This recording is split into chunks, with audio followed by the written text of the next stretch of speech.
Hello, and welcome back to the History of Ancient Greece. Episode 66, the Athenian Agora. Like any other Greek polis, the Athenian state was a combination of an urban center, or astu, and countryside, or chora. The city of Athens initially possessed few public buildings, but around the beginning of the 6th century BC, the city began to expand rapidly, albeit in a haphazard fashion, and without reference to any master plan or guiding architectural principle. By the 5th century BC, the population had grown to about 180,000. Most of the population, though, still resided outside the city of Athens in the countryside. It is difficult to gauge the extent to which those living in the countryside were incorporated into the life of the city, though all Athenian citizens, at the very least, would have needed to travel to Athens once or twice a year for official business. Few are likely to have done so on a regular basis, though, particularly those residing in the outermost demes, such as Marathon and Akarnai, some 25 to 30 miles from Athens. It is therefore highly likely that there was a considerable gap in the lifestyle, as well as the political engagement, of city dwellers and country dwellers. After the Persian Wars, the limits of the urban geographical growth of Athens were defined by a 675-feet circuit wall, built on top of a 3-foot stone foundation with mud brick in its upper courses that rose another 25 feet. It was built hastily on the recommendation of Themistocles and to the irritation of Sparta, if you recall from episode 40. This wall was pierced by at least 17 main gates, and through these gates, roads passed connecting the city with the outlying districts of Attica, such as Akarnai to the north, Eleusis to the west, and Piraeus to the south. The most famous of these gates was the Dipylon, or Double Gate, on the western side of the city. It was so named because it consisted of an entrance at the end of a long corridor that was designed to entrap the invader. Outside the Dipylon lay the Kerameikos, or Potter's Quarter, where some of the most impressive grave monuments have been discovered. Reconstructed according to its classical plan, the Kerameikos today is a tranquil oasis of peace amidst the bustle in the center of modern Athens. The road from the Dipylon Gate joined the Panathenaic Way, which was one of the few paved roads in Athens. It took its name because it was the route taken by the Panathenaic festival, held annually in honor of Athena.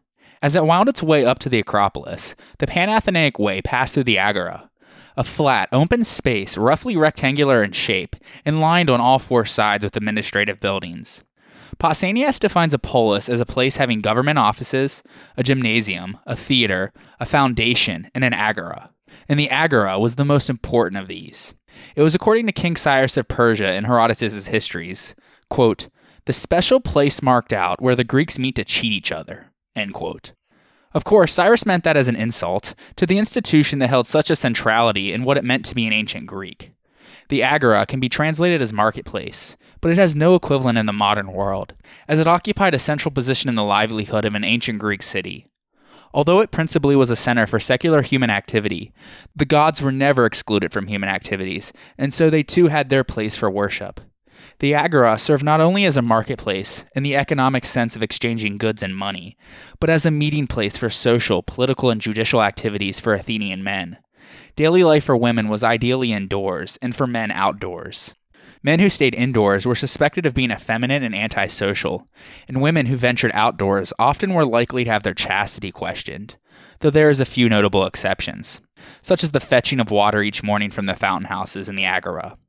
In his laws, Plato noted that the greatest good in the polis is that the citizens be known to each other, as the men, certainly not the women, would be if they saw one another every day in the agora. Aristotle distinguished between human beings from other living creatures by their use of speech, though again, women were placed in a different category and are characterized as ideally silent. This was because speaking was essential for the activities that took place in the agora. The Athenian Agora is the best-known example of an ancient Greek agora, located at the foot of the Acropolis on the northwest side and by the Plaka, where the people lived. The agora was also bundled on the south by the hill of the Areopagus, and on the west by the hill known as the Agorus Colonus, also called the Market Hill. As its name implies, the agora began as an open space where farmers and artisans showed their wares, but it evolved over time. During the Archaic period, the earliest administrative and religious buildings were erected there, and many more were added during the Classical period.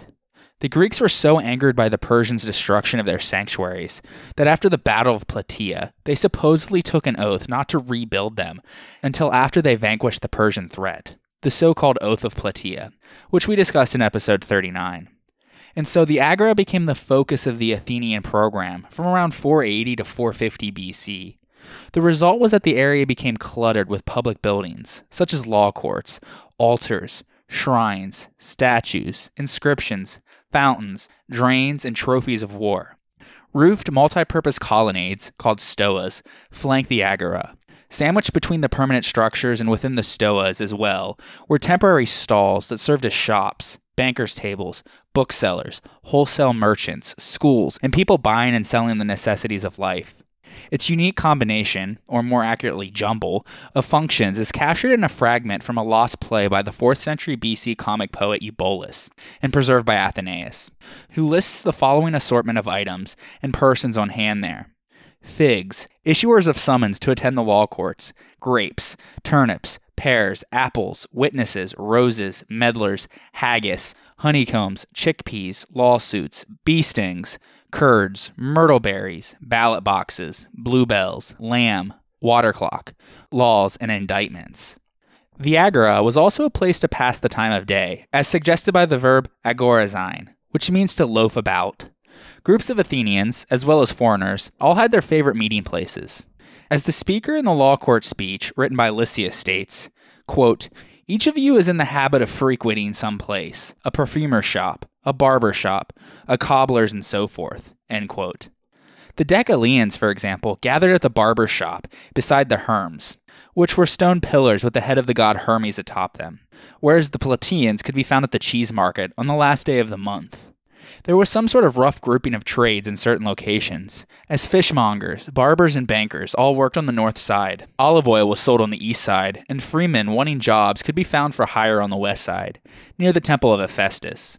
One character in a comedic play by Aristophanes says, quote, "I went around from garlic sellers to onion boys, from spice merchants to haberdashery, and to where books are for sale." End quote.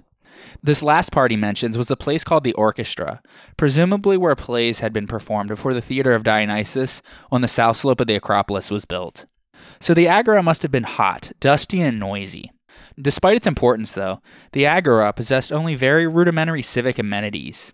Stormwater and sewage were disposed of by means of a stone channel that archaeologists have rather grandiosely named the Great Drain. Regardless of the name, though, it was never remotely comparable in scale to the Cloaca Maxima, or Great Drain, that ran through Rome, for example, and there must have been many occasions when it overflowed. Now that we've given you a brief description of what took place in the Agora, let's go on a tour. Imagine, if you will, that you have just entered the Agora via the Panathenaic Way. To the right is the Agora's main square, with temples, government buildings, theaters with columns, and red-tiled roofs.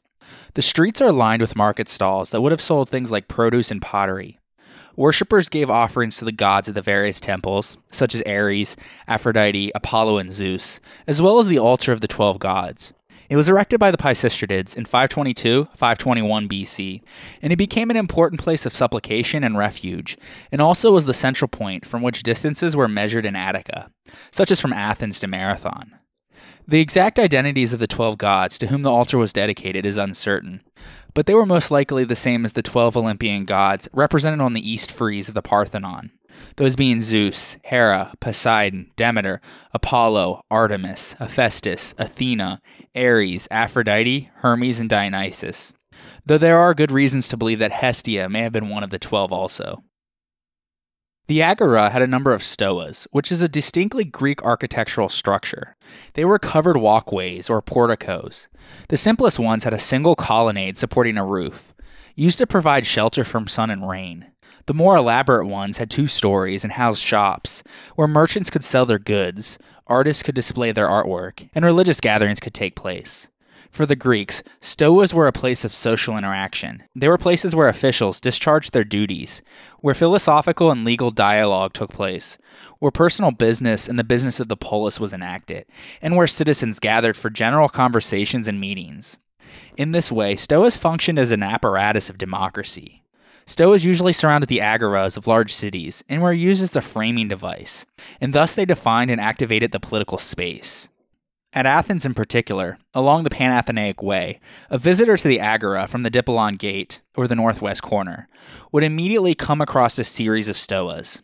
Their location provided splendid views along the Panathenaic Way towards the Acropolis. On the right would have been the Stoa Basileus, or the Royal Stoa. It was originally constructed in the 6th century BC, but was substantially altered in the 5th century BC. The Royal Stoa was the headquarters of the Basileus Archon and of the Areopagus Council, who were in charge of religious affairs and crimes. A statue of Themis, representing justice, stood in front of the building. Copies of some of the city laws were also kept in the Royal Stoa. The front of the building was where Socrates met Euthyphro and had the conversation which Plato recreated in his dialogue with the same name. It was also where Socrates was formally charged with impiety by Meletus. Scholars also believe that the voting for ostracism may have taken place in front of the Royal Stoa. Further to the right of the Royal Stoa would have been the Stoa of Zeus Eleutherios, or Zeus as provider of freedom. It was built between 425 and 410 BC, and was very unusual since it was different from all other buildings to Zeus Eleutherios, in that it was a stoa rather than a temple. It was made of the Doric order and had 2 wings projecting forward. There was a great statue of Zeus inside. Its facade was partly made of marble, another unusual feature for the Agora, and the interior was decorated with paintings. Its precise function is unclear, though. Plato, for example, says that Socrates often met his friends there. And so, although it obviously had a religious function, scholars believe that the building probably served other civic purposes due to its central location. They also think that the structure may have been built by Mnesicles, the architect who built the Propylaea. In the late 1st century BC, a 2-room annex was added to the front of the building, possibly to hold the cult of the Roman imperial family. To the left of the Panathenaic Way would have been the Stoa of Hermes, so called because of the great number of Hermae that were set up there. Further to the left of the Stoa of Hermes, and on the northern side of the Agora, was one of the most famous stoas of them all, the Stoa of Poikile, or Painted Stoa. Excavations carried out by the American School of Classical Studies at Athens over the past 2 decades have revealed much of the foundations and some lower elements of this stoa. The Doric order was used for the exterior, while the internal colonnade was Ionic, one of the earliest appearances of order mixing in Athens. Most of the building was limestone, though the Ionic capitals were marble. The stoa is named after the painted wooden panels used to decorate the building. All panels are now lost, but were described by Pausanias in the 2nd century AD. They depicted various battles fought by Athens, such as the Amazonomachy by Mycon and the taking of Troy by Polygnotos. These 2 mythical battles are juxtaposed by the painting of an historical event, the Battle of Marathon, in which Miltiades himself was shown. This painting features most prominently, and as such displays the confidence and identity of the Athenians in the wake of the Persian Wars, particularly when compared to the 2 great mythical victories also shown. Both Polygnotos and Mycon worked on this piece, as well as Painenos, a brother of Phidias.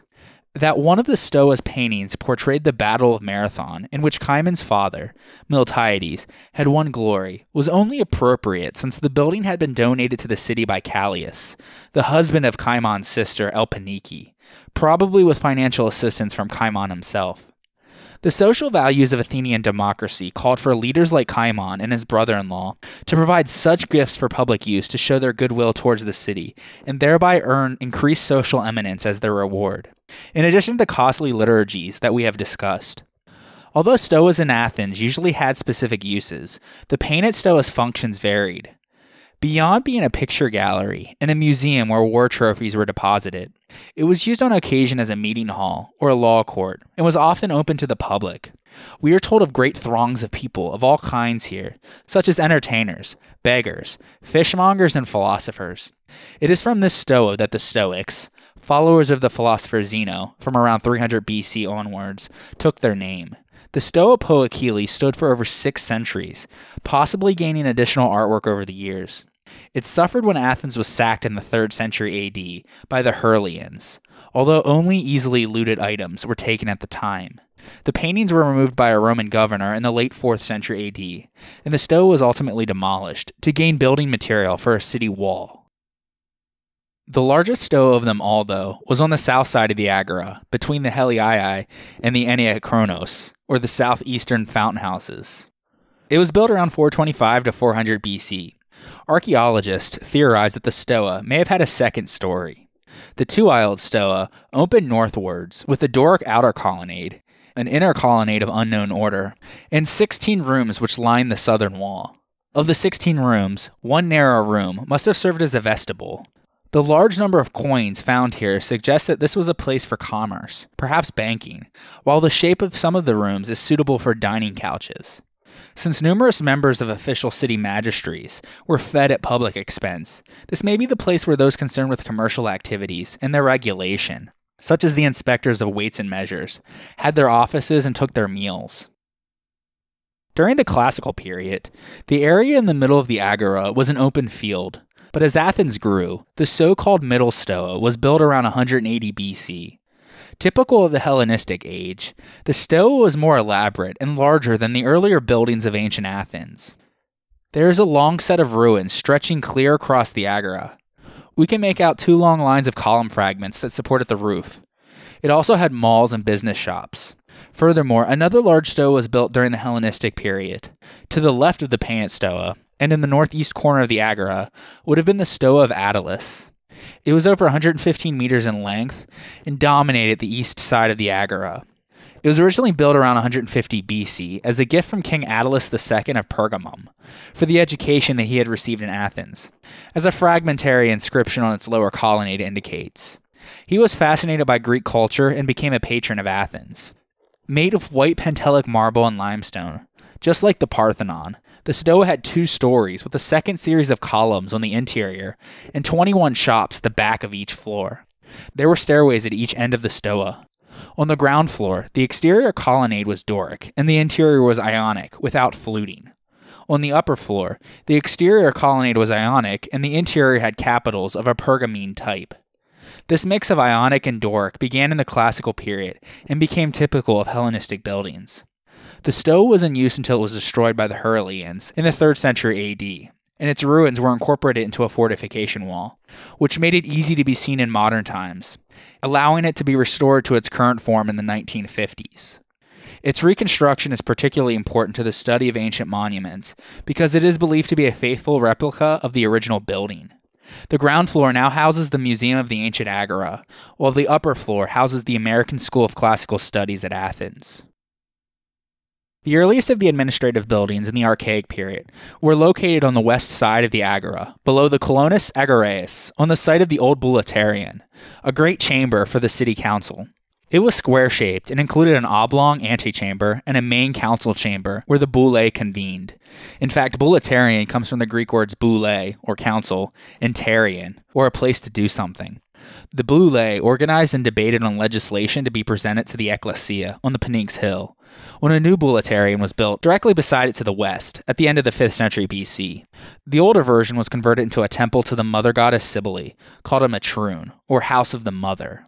Supposedly, the Athenians had killed one of her wandering priests when he attempted to introduce her cult to the city. The plague which then visited the city was dealt with by honoring her.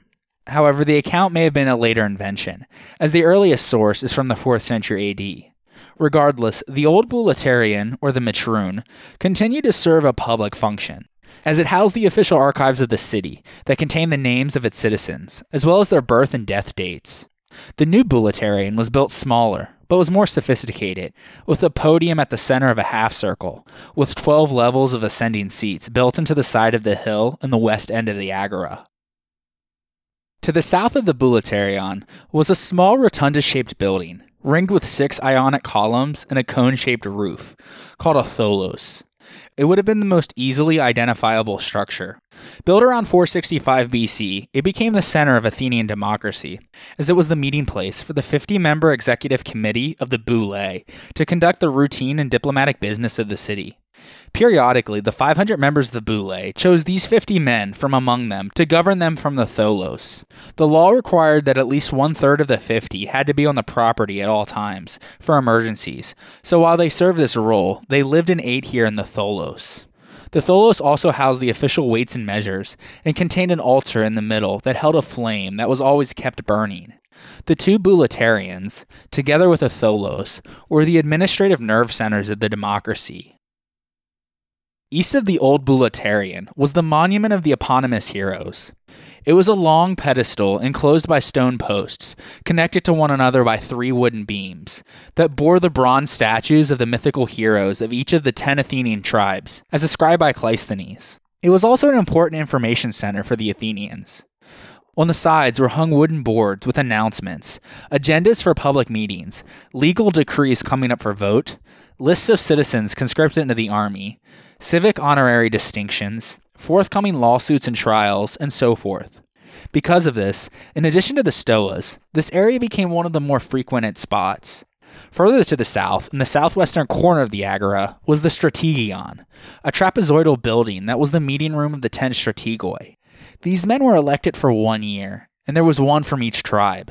Here, they would have discussed and made decisions regarding matters of finance, politics, and foreign policy. And now, let us take a short break for a word from our sponsors. The history of ancient Greece is powered by the CLNS Media Network, and today's episode is brought to you by Great Courses Plus. I love learning about all the fascinating stories that history has to offer. That's why I started this podcast, and why I continue to enjoy the Great Courses Plus. I know you're going to love this too. Get unlimited access to learn about anything that interests you, from award-winning experts, dig deeper into history, explore different sciences, pick up a new language, or take better pictures. The options are endless with the Great Courses Plus. For today's episode, I suggest checking out their fantastic course, Cities of the Ancient World. It explores the agricultural and urban revolution that led to the founding of cities like Athens, Alexandria, and Rome, and how they gave rise to modern culture. In particular, you will be able to dive deeper and gain a better understanding of how the people who made up these great civilizations lived, and discover that while so much has changed, there's still so much that hasn't. This is the perfect time to start enjoying the Great Courses Plus. Watch lectures anytime, anywhere, or listen along with the Great Courses Plus app. And right now, my listeners get unlimited access to enjoy the Great Courses Plus free for 1 month. But you need to sign up with my special URL. Start your free month today. Sign up at thegreatcoursesplus.com/Greece. That's thegreatcoursesplus.com/Greece. And now, let us turn our attention back to the ancient Greeks. The Pisistratids were responsible for a number of civic monuments, including a large fountain house and an aqueduct that fed into it. So essential in drought-ridden Greece, the so-called Enneakronos, or 9 springs, sat in the southeastern corner. Fountains were popular with the people, as it was easier to get water from a spout than to draw it from a well, and it also served as an important social center for the various women and slaves, who didn't get many opportunities to do so. The remains of a second large fountain can be seen in the southwestern corner of the Agora, near a major crossroads of the ancient city. The building, which was destroyed by Roman troops under Sulla in 86 BC, is in a poor state of preservation. It consists of a large L-shaped basin that is surrounded by a colonnaded porch with unfluted columns. This basin measured about 6 by 3 meters, or 20 by 10 feet roughly, at either end of a large 18-meter or 60-feet building. The western part of the basin served as a reservoir, from which water could be retrieved by using some sort of a large pot or vessel. The eastern end probably had spouts set into a wall from which jugs could be filled. The monumental water clock was constructed at the end of the 4th century BC in the southwestern corner of the Agora, on the street leading up to the Pnyx. The device was a simple outflow clock with a small bronze outlet hole at the bottom which allowed the tank to drain slowly. Some flotation device recorded the passing hours as the water level fell. A full tank took some 17 hours to empty, and the plug would be pulled at the dawn of each day. It was dismantled in the 2nd century BC and became the forerunner of the water clock in the Tower of the Winds in the Roman Agora. By the end of the 5th century BC, a large square building identified as the Mint, where Athens struck its bronze coinage, but not its silver, had been built in the southeastern corner of the Agora, while in the northeast corner, law courts were constructed. The law courts were a prominent feature of Athenian democracy. For more information on them, be sure to check out episode 44. Although the Stoa serve the function of law courts as well, it's these in the northeast corner that have yielded some of the archaeological evidence for the judicial process, such as a ballot box, some bronze ballots, jurors' tickets, small water clocks for trials, and fragments of allotment machines. These are all housed in the Agora Museum, and in addition to the various ostraca that have been found, these are our best material evidence for Athenian democracy in action. During the 6th century BC, the open space right in the middle of the Agora had been used for theatrical events, whether it was dancing, drama, or singing. These theatrical contests in honor of Dionysus were watched here by spectators seated on planks, supported by wooden scaffolding called the Icria, a temporary structure that could be put up or taken down at will. After the Icria collapsed, sometime in the 5th century BC, injuring many people, these events were moved to the new Theater of Dionysus on the other side of the Acropolis. The middle Stoa would be built in this open area in the 2nd century BC, as we previously mentioned. During the Roman period, though, they would utilize this space once again for theatrical performances. Just south of the middle Stoa, the Roman statesmen in general built what would be called the Odeon of Agrippa as a gift to the people of Athens. It was a 2-story tall auditorium that was equipped with a raised stage and a marble paved orchestra. It became a popular place, fitting 1,000 spectators. After the roof collapsed around 150 AD, the Odeon of Agrippa was rebuilt, but in a smaller size, only seating 500 now. However, at this point, it was lined in the front by 6 large statues of giants, of which only 3 are remaining on site. 2 of those appear to be tritons, while the other is a snake. Nearby is a Corinthian Capitol that once stood atop a colossal column, belonging to the monumental entrance to the Odeon of Agrippa. The Corinthian style, with its elaborate capital showing the leaves of a plant, was used rarely by the Greeks, but became very popular with the Romans. After the Herculean sailed from the Black Sea and devastated Athens in the 3rd century AD, burning most of the Agora to the ground, the Athenians quickly threw up a wall to keep future invaders at bay, using anything that they could and without mortar. There was a Slavic invasion in 585 AD too, and the Agora never recovered after these 2 attacks. Residents settled in other parts of the city, and by 700 AD, this area became a ghost town outside of the city walls and was exposed to bandits. The Church of the Holy Apostles, with its lantern-like dome, was built in the 10th century AD, while Athens was under the dominion of the Byzantines. Slowly, Athens had recovered from centuries of invasion and neglect. It was built next to the Stoah of Attalus and atop the ruins of the Nymphaion, which was itself built on top of a sacred spring to the nymphs. This church was commemorated to St. Paul, who had preached in the Agora. It was the first significant church of the Byzantine period in Athens, and became the prototype for later Athenian churches. Made of decorative patterns of bricks, it has a central dome with 4 radiants that jut out, forming a cross. The windows have horseshoe-shaped arches, and a few wall paintings have survived inside the church.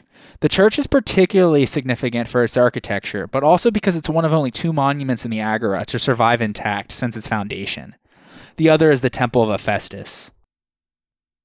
To the northwest of the Athenian Agora, on the hill of Colonus Agoreos, high above sits the Temple of Hephaestus, or the Hephaestion. It has withstood the ravages of time far better than the Parthenon, and is still in remarkably good condition. In fact, it is one of the best preserved temples in the Greco-Roman world, even standing with a complete roof. We will get to why shortly. It too was a vital part of the massive building program of Pericles. A Festus was the craftsman of the gods, and his temple was beside the part of Athens where many potters and metallurgists had their workshops. Archaeological evidence suggests that there was no earlier building on the site, only a small sanctuary that was burned by the Persians. Construction started in 449 BC, but the temple was put together piecemeal for the next 3 decades. Many scholars believe the reason was because most of the funds and workers were redirected towards the Acropolis. The temple was erected and the friezes and the pediments were done before the Peloponnesian War, but it was only during the Peace of Nicaeus that the roof was completed and the cult images were installed. It would be officially inaugurated in 415 BC. It's a traditional peripteral Doric temple, being surrounded on all sides by Doric columns, 6 on the east and west sides, and 13 running all along the north and south sides. Made entirely of Pentelic and Parian marble, it is half the size of the Parthenon. It was entered on the east end, which faces the Agora. The temple's eastern metapiece shows scenes of Theseus, Athens' legendary hero, battling the Pallantides, the 50 sons of Pallas. They were Theseus' cousins, and with whom he quarreled for the throne of Athens, following the death of his father Aegeus. The west shows the Centauromachy, the famous battle between the Lapiths and Centaurs that Theseus took part in. The other 2 sides are hard to make out. They might be Heracles' labors and the birth of Athens' legendary first king, who was a son of A Festus. The blacksmith god tried to woo Athena, but when she rejected his advances, he tried to rape her.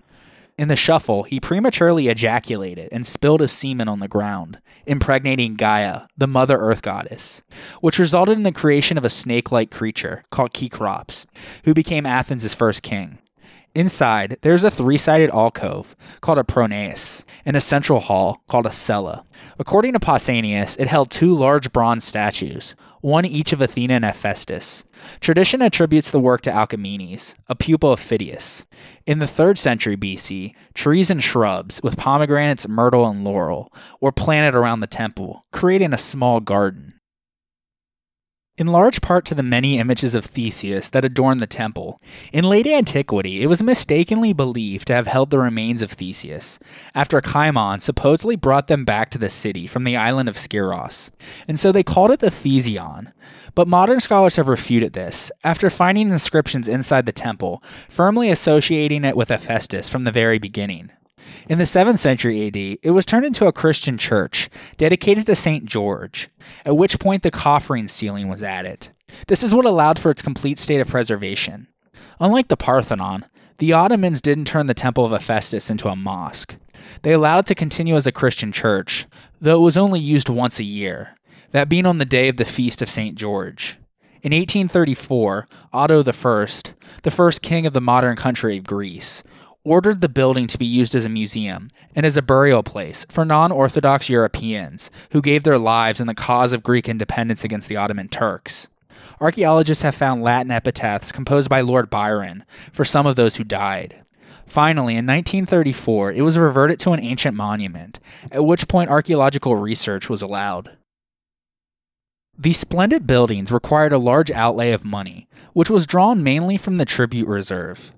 The opposition, as we have seen, challenged the use of the Allies' money for Athenian temples, but they were overridden. Monetary expenditure, however, was not limited to temples and statues for the gods. A program of social building was also developed. In the days of Cimon's ascendancy, the people still looked naturally to the aristocratic houses for patronage, and Cimon in particular had a reputation for giving liberally. In the fully developed democracy, though, the state provided for all of its citizens the essential amenities of a citizen's life, such as gymnasia and baths. This side of the building program has been overshadowed by the great works on the Acropolis, but it represents an important aspect of Periclean social policy. The extravagance of the social building program was a natural target for the opposition, and one of the main issues which led to the ostracism of Thucydides, not the historian, which we will discuss in more detail in a future episode. Of the various non-religious buildings Pericles commissioned around the Acropolis, the most important was the Odeon, a great musical concert hall at the southeastern foot of the Acropolis, erected to the east of the entrance into the Theater of Dionysus, not to be confused with the massive Odeon of Herodes Atticus at the southwestern foot of the Acropolis, which was built much later during the Roman times. The Odeon was built in 435 BC for the musical contests that performed part of the Panathenaea, for audiences during theatrical competitions to keep shelter during inclement weather, and for chorus rehearsals. Few remains of it now survive, but Plutarch states that it was adorned with stone pillars and was square-shaped, instead of the circular shape that was typical for an Odeon. It was said to be covered with timber that was made from captured Persian ships, culminating in a square pyramid-like roof that resembled a tent. In fact, Pausanias wrote that it was said to be an exact copy of Xerxes' tent. Comedians joke that this tent-like roof was shaped like the pointy helmet of Pericles, the strategos. In particular, the comedic poet Cratinus, in his lost play called Thratae, says, quote, "Here comes Pericles, our peak-headed Zeus, with the Odeon set upon his crown." End quote. From the scanty remains, we can surmise that the Odeon also had an orchestra for the chorus and a stage for the musicians, behind which were rooms that possibly stored costumes and other ornaments needed for the various religious processions. It would remain in continuous use until it was burned down in the 1st century BC during Sulla's siege of the Athenian Acropolis. Further afield in Attica, there were two other important parts of Pericles' building program. To the west, a new hall for the celebration of the mysteries at Eleusis, called the Telesterion, was designed by Actinos, one of the great architects of the Parthenon, to be big enough to hold thousands of people, and Coroebus carried it out. It was built with the dark limestone of Eleusis. One side of it was formed by the rock of the hill under which it was built, and the stone steps around the walls would have seated about 3,000. As the place was close to the Megarian frontier, a strong wall with towers was erected around the precincts of the shrine, so that the place had the aspect of a fortress, and the mysteries could be conducted unharmed. We discussed the importance of the Eleusinian mysteries and the Telesterion in episode 62. On the other hand, on the southernmost tip of Attica, Pericles commissioned a great temple overlooking the sea at Cape Sounion. The Temple of Poseidon there is one of the most recognizable sites in Greece, as it is perched atop a headland of about 200 feet high that is surrounded on 3 sides by the sea and overlooking a very dangerous cape. In ancient times, this cape was thought to portray the fury and power of the sea, and thus the fury and power of Poseidon. On the longest day of the year, the sun sets exactly in the middle of the caldera of the island of Patroclus, an extinct volcano that lies offshore in the Saronic Gulf, suggesting an astrological significance for the location of the temple. The first temple was built there at some point in the 7th century BC. Every 4 years, there was a festival celebrated to Poseidon called the Poseidonia. Many came to the sanctuary and sacrificed animals or left votive offerings, as a way to propitiate the god for safe sea travels. There were dances and competitions also. It may have been sacked by the Persians, as they controlled the whole Attic Peninsula, though there is no direct evidence of this in the sources. However, Herodotus does say that after their victory at Salamis, the Athenians placed an entire captured enemy trireme at Sounion as a trophy dedicated to Poseidon, though he doesn't mention whether the Persians sacked the temple or not. Regardless, it was destroyed at some point in the early 5th century BC, so that's the prevailing thought amongst scholars. After his building program on the Athenian Acropolis and in the Agora had already kicked off, Pericles commissioned the same architect who designed the Hephaestion, believed to be Alcmenes, to design a new Temple of Poseidon on top of the foundations of the previous one. Construction lasted from 444 to 440 BC. It was not built with Pentelic marble though, but from locally quarried white marble. It was a traditional Doric temple, with 6 columns on each portico and 13 along each side. Only 15 of the 34 columns still stand today, though, but when intact, unsurprisingly, it would have closely resembled the Hephaestion. A column from the temple also can be seen in the British Museum. The cult image of Poseidon that adorned the inside of the temple was a colossal 20-foot bronze statue. Probably covered in gold leaf, it may have resembled a contemporary representation of the god, which was appropriately found in a shipwreck off the coast of Artemisium, and now housed in the Athens National Archaeological Museum. In most statues of Poseidon, he was usually portrayed carrying a trident, the weapon he supposedly used to stir up storms at sea. During the Peloponnesian War, Cape Sounion held a very strategic importance for the Athenians, so much so that in 413 BC, they fortified the site with watchtowers and a wall that was 10 feet thick and a half-mile long. The cape controlled the sea routes to the islands and especially to Euboea, from where came the cargoes of grain needed to feed the population of Athens. In fact, Sounion was the first port touched when grain was shipped, so it was important to prevent it from falling into Spartan hands.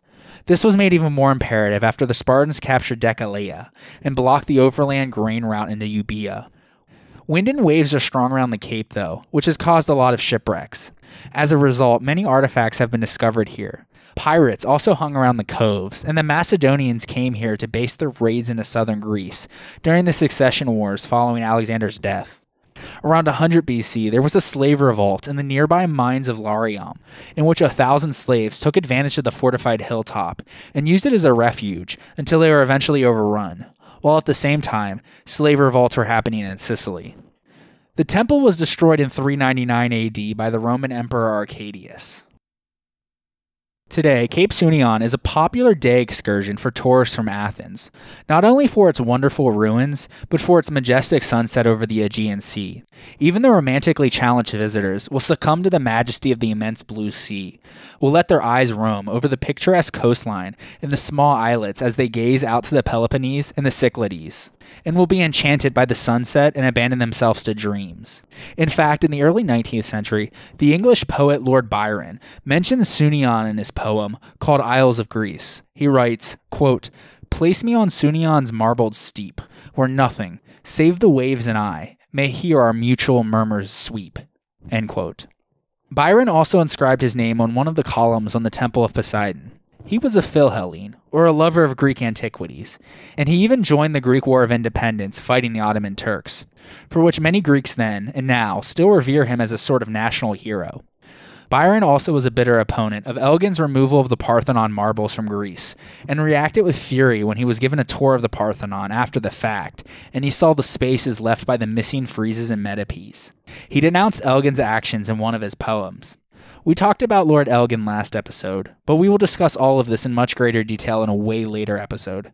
I do intend to speak about Philhellenism and Greek antiquarianism at some point, maybe in a special supplemental episode, once the podcast is finished. I find the revival of Western Europe's love for ancient Greece following the Renaissance, from the 16th to the 19th centuries, all very fascinating. Although other places and other times produced many fine buildings, the temples built during the second half of the 5th century BC in Attica arguably exemplify the best of all Greek architecture. They reached an amazing degree of beauty in their simple elegance, which was achieved by a fine understanding of proportion and design, and by great technical skill. No other polis had ever gone beyond the traditional function of temples by adorning them with representations of its citizens.